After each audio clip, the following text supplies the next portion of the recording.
I want a large room, about 200 square feet," Emma exclaims, her enthusiasm met with a grumble from her stepbrother. While I was unpacking, catching the interaction between the two out of the corner of my eye, he called out to me in a teasing tone. "Hey, no complaining even if you're not happy. Remember, it's divorce if you oppose me." They're over the moon about their new house, oblivious to its secrets. Seeing their joy, I can't help but feel pity and decide to reveal the truth. My name is Mia Smith. I'm a 35-year-old illustrator. I have a twin sister. Her name is Charlotte. She, like me, is also an illustrator but also works as a manga artist. I work as an illustrator, and in the gaps between, I also take on another job. While the other job might technically be my main profession, my passion lies in illustration, so I often refer to that as my primary occupation. My twin sister, Charlotte, and I are identical in every way, from our faces to our figures. We're so alike that even our parents struggle to tell us apart. It was to the point where they'd get confused and frustrated, a perfect example of how identical we were.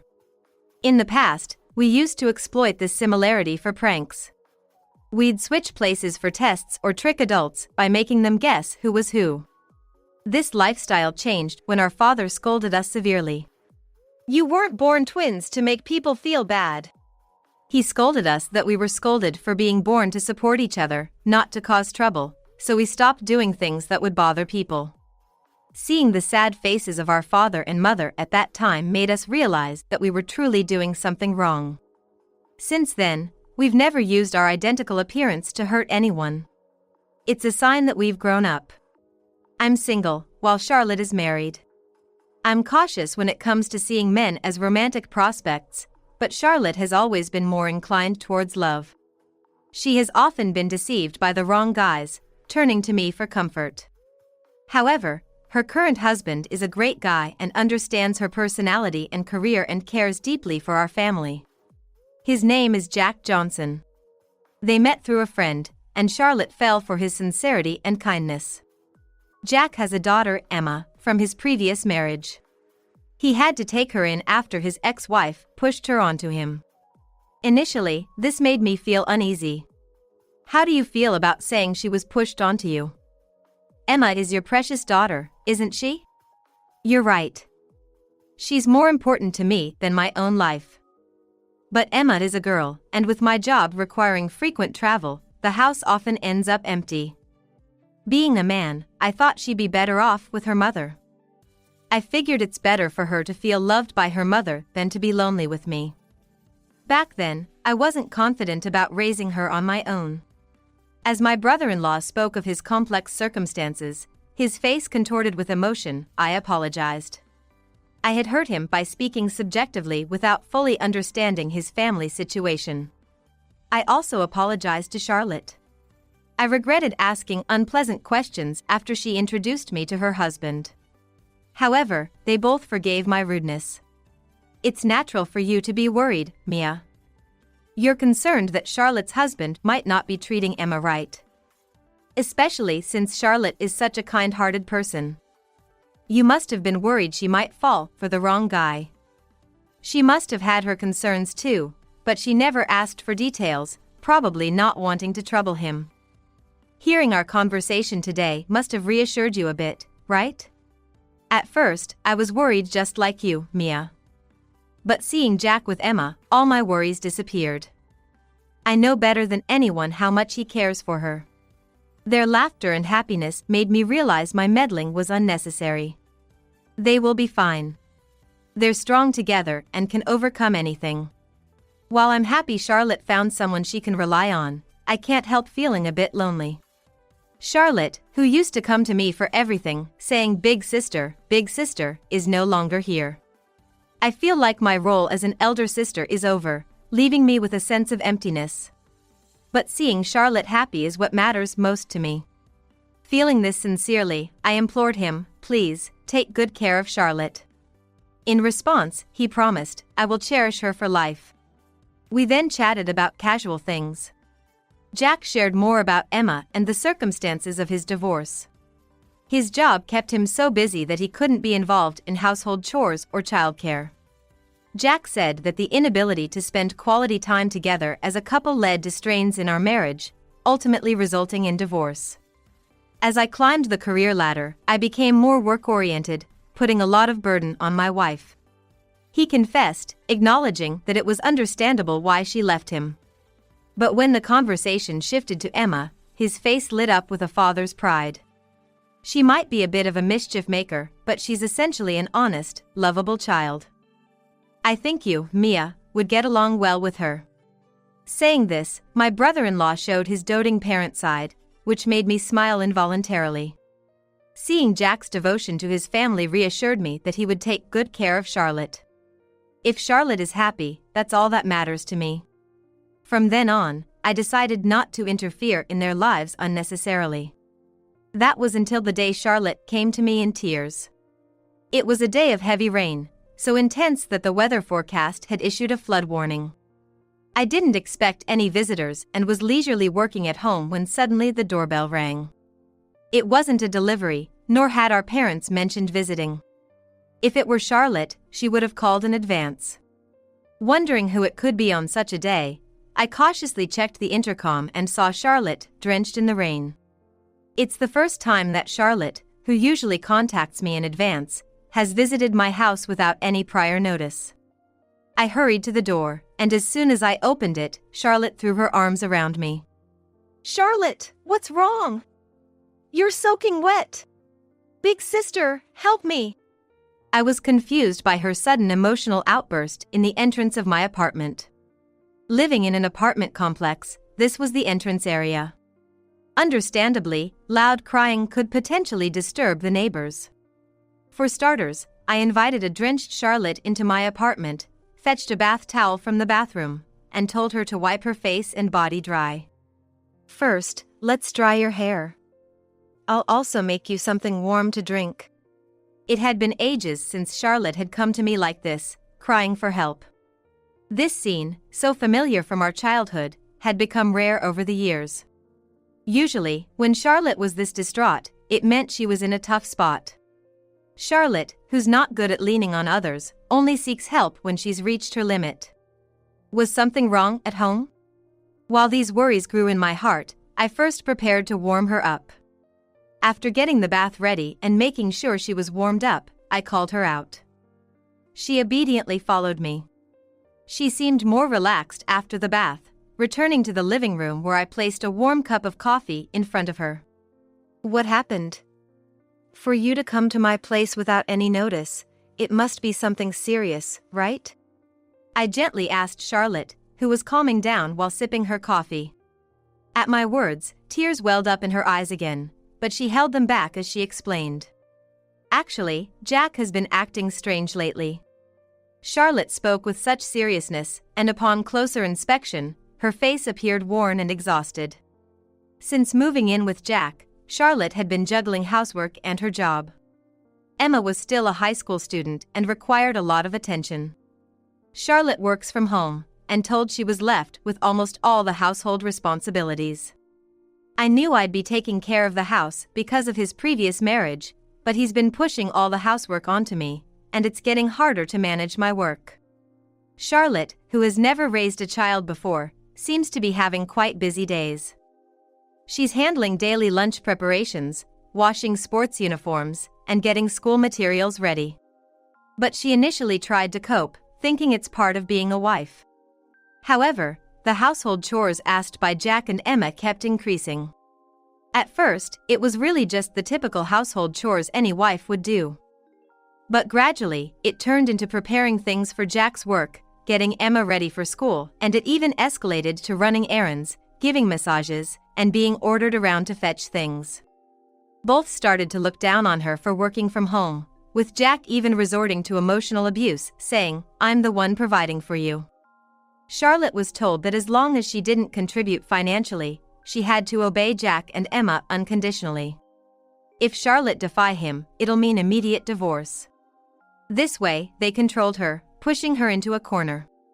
Emma seemed nice at first, but when Jack started treating me like this, she began to see me more like a servant.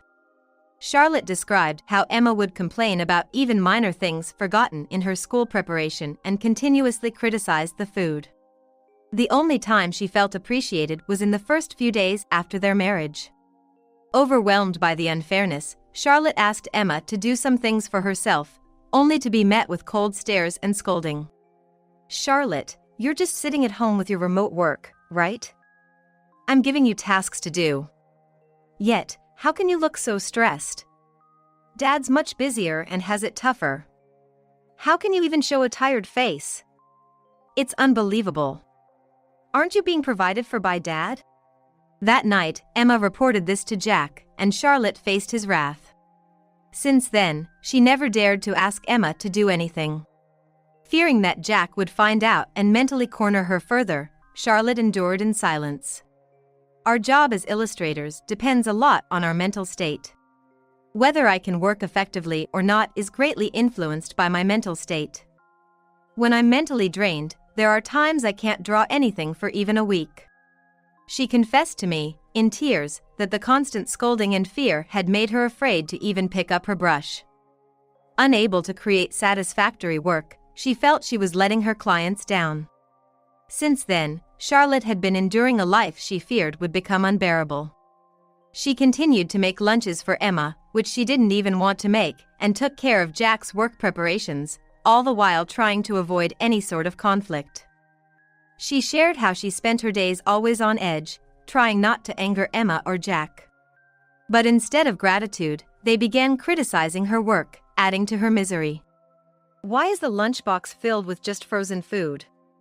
I tell everyone at school that I make my own lunch. Charlotte, you need to help keep up this act.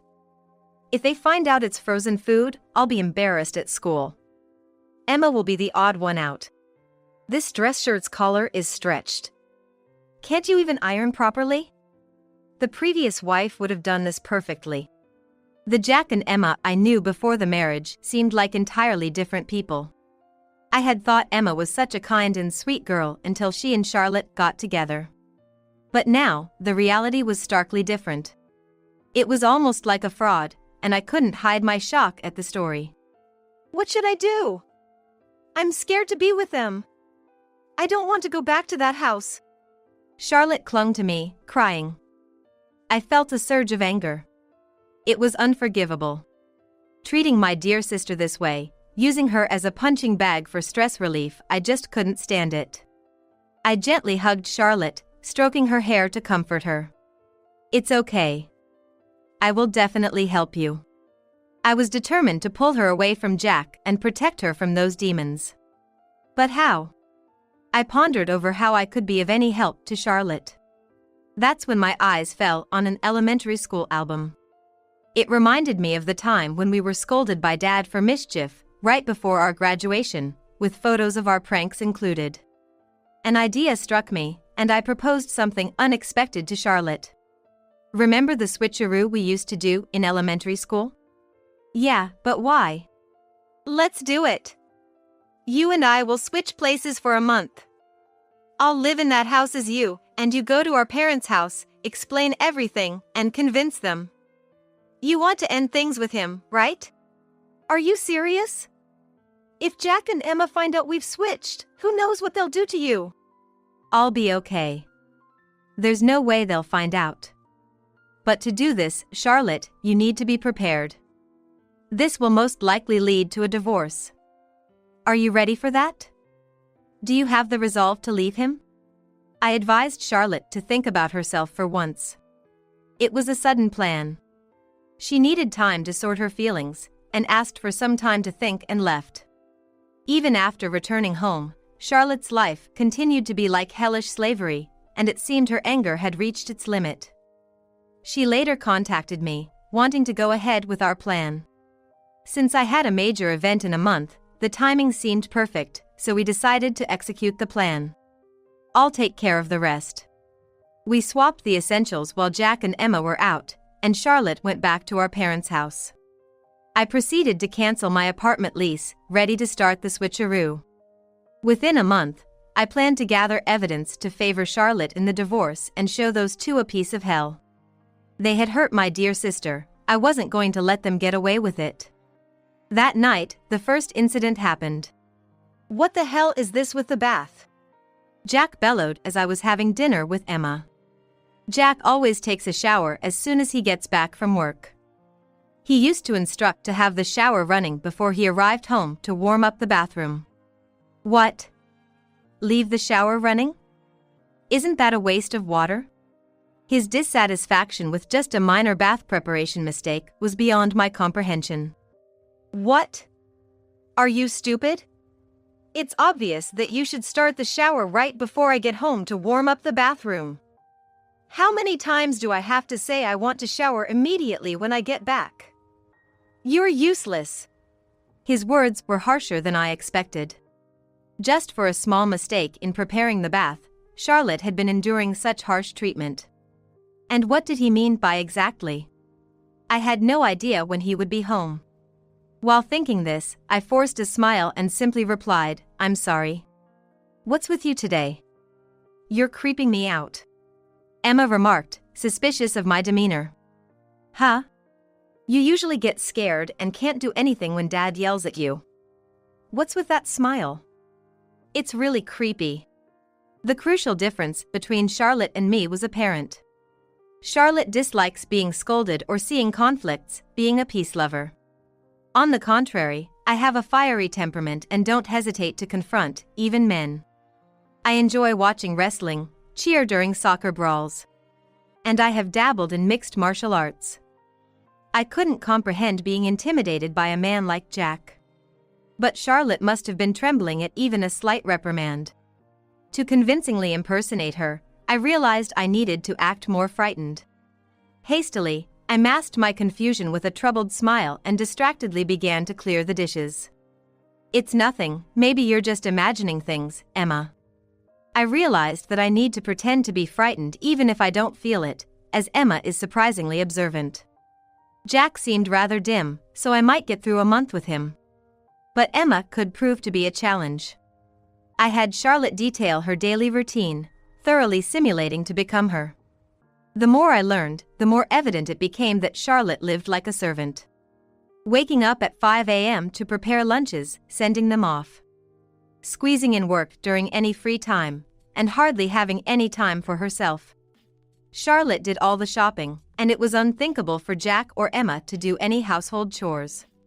Charlotte would meticulously check Emma's belongings, finding and preparing everything she needed from her school prints. Since Emma always wants to shower first, Charlotte had to finish cleaning the bath and have it ready before Emma returned. Emma seems to be particular about cleanliness and is apparently very fussy when it comes to cleaning. The slightest bit of dust could lead to her yelling and complaining all day long. Jack would reprimand Charlotte if his beer wasn't chilled. And since their food preferences and meal times differed, she had to prepare separate meals. The one time she served a shared meal, both berated her. This lifestyle was unbearable for me. I'd have left within 3 days, but Charlotte endured it for a year. Why did she stay? It was because of our parents. Jack really takes care of our parents. He comes home with me every weekend when he's not on business trips and even wants to help them move into a nursing home since their health isn't great. I know our parents are grateful, so I thought if I just endured, no one else would get hurt. Jack, earning over $200,000, knew Charlotte cared for our aging parents in a cramped apartment. He offered to look after them in exchange for her compliance. Charlotte is kind. Given this situation, Charlotte couldn't refuse Jack's conditions, and he seemed to know this. Seeing how happy our parents are, I couldn't say anything. I couldn't admit I was suffering. Jack's method, akin to holding our parents hostage, revolted me. He knew Charlotte's character and exploited it, treating her like a puppet. I had always wondered why Jack could be so harsh with Charlotte and why Emma treated her like a servant. But now, understanding their dynamics, it was clear that the kind-hearted Charlotte couldn't possibly stand up to them. Everything made sense, and knowing the truth, I was shaking with anger. I will never forgive them. What? I muttered to myself, to which Charlotte, on the other end of the phone, gasped in surprise. Don't worry, Charlotte. I won't let those demons, who took advantage of your kindness, get away with this. Rest assured, I won't let you suffer any longer. I declared this as if to convince myself, determined to endure this hellish month for Charlotte. Driven by the sole desire to help Charlotte, I endured the harassment from Jack and Emma, and though I was physically and mentally exhausted from the anger, I somehow held on, looking forward to the big event that was scheduled for a month later. And finally, the awaited month passed. I never expected Charlotte would buy a house like this. Really, I wasn't counting on your property at all. I never even thought about buying a new house. They marveled as they unpacked the furniture. I smiled broadly at them. I wanted to surprise you too as a thank you for everything you do. Despite my sarcastic tone, the clueless pair didn't seem to notice. They were probably too captivated by the new, fully built house we were in. They were constantly looking around as they unpacked. I had signed the contract for this house before canceling my previous one, and naturally, I hadn't consulted them at all, which initially infuriated them. What do you mean you signed the contract without asking me, the head of the family? Where did you get the money for this? If I knew we were building a new house, I would have wanted to be involved in the layout planning. I won't forgive you if it's not stylish. Although they were initially furious about me acting independently, as soon as they saw the layout and the projected image of the house, their eyes lit up with excitement. Wow, Charlotte, you have good taste. A backyard and a bathroom with a skylight to see the stars, that's so chic and amazing. The location isn't bad either, and it'll shorten my commute to work. It was purely coincidental, not done for them. But if they wanted to misunderstand, it worked in my favor. I'm impressive, aren't I? I boasted with a sniff, feeling proud as I began the remaining work. They must have been shocked that Charlotte had such a significant amount of money. Jack, believing he had the financial upper hand, never bothered about her finances. He even told her to earn her own way for anything she needed, looking down on her income. They must be astounded that a woman they underestimated had such wealth. I could easily guess they might start plotting to get their hands on it. But I wouldn't let that happen.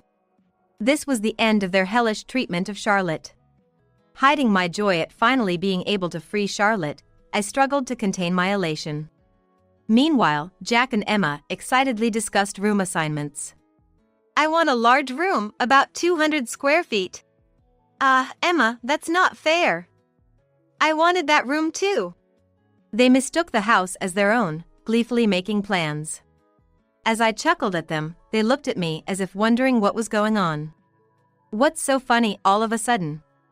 You're weird. Charlotte probably thinks it's strange for you to have that room, Dad. You just don't suit it, that's why she laughed, right? Nonsense. Charlotte is my wife, she wouldn't dare defy me. Remember, it's divorce if you do.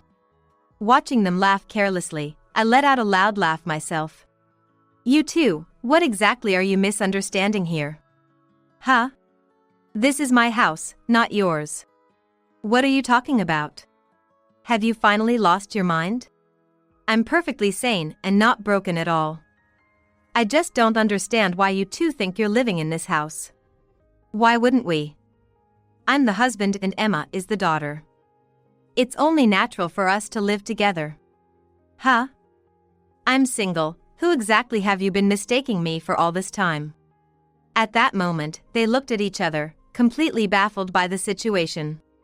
Just then, a car pulled up in front of the house, and out stepped Charlotte and our parents. Sis, congratulations on your new house. We've heard everything from Charlotte. Hello, Jack and Emma. That's Charlotte over there, this is Mia, isn't it? What is everyone talking about? Jack and Emma were completely perplexed, their faces a picture of comical confusion. They looked around at everyone, sweat beading on their foreheads. Our parents and Charlotte stared at them with cold, stern gazes, their eyes full of disapproval. I'm surprised Jack can't even recognize his own wife. No eye for women, huh? At that moment, I let my hair down and removed my glasses. I had been in disguise to make it less noticeable, but Charlotte and I had switched places. Standing next to Charlotte, I revealed a smug smile and disclosed everything that had happened to date. "I'm Mia, and this is Charlotte. The person you've been living with this past month was me." "Surprise." "What?" Jack exclaimed in shock. Emma, on the other hand, was still trying to comprehend the situation, standing there with her mouth agape. "This house was built with my money for me and our parents. Charlotte consulted me a month ago about the issues with you two. That's when I proposed this switcheroo plan." They looked utterly ridiculous, and I couldn't help but smirk. Finally, I could speak my mind. There couldn't be a more satisfying moment than this. Jack, unlike the timid Charlotte, was clearly uncomfortable around me, a woman who is more assertive. He lacked the confidence to verbally spar with me, and he was intimidated by my background in martial arts. Now realizing who he had been dealing with, he visibly recoiled in fear. He was physically recoiling, distancing themselves from me. "Really, you two have been doing as you please for this whole month, haven't you? I'm the type who pays back what's been done to me. Are you two prepared for that?" Jack, who had always underestimated me, was now trembling in fear, clearly aware that he was no match for me.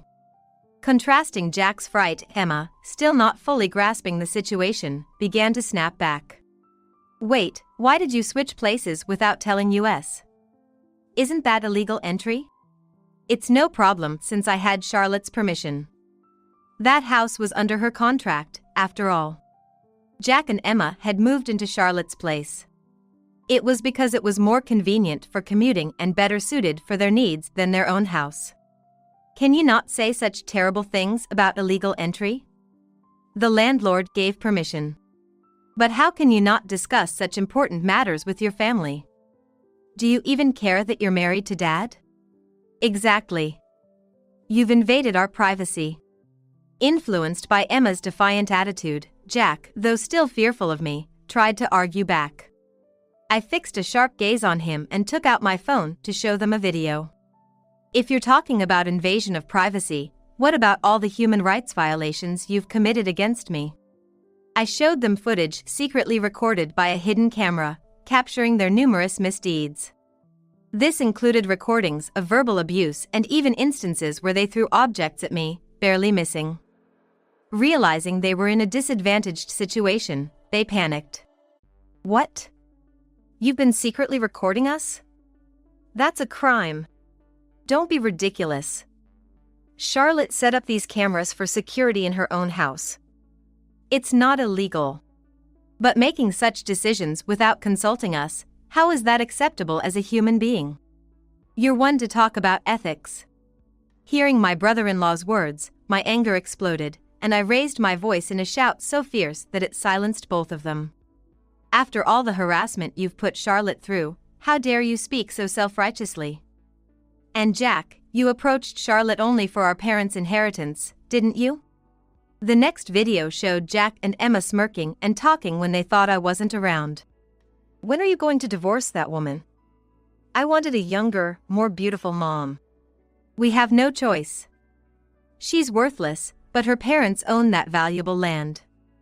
I've checked with a real estate friend, just selling that parking lot will bring in a huge sum.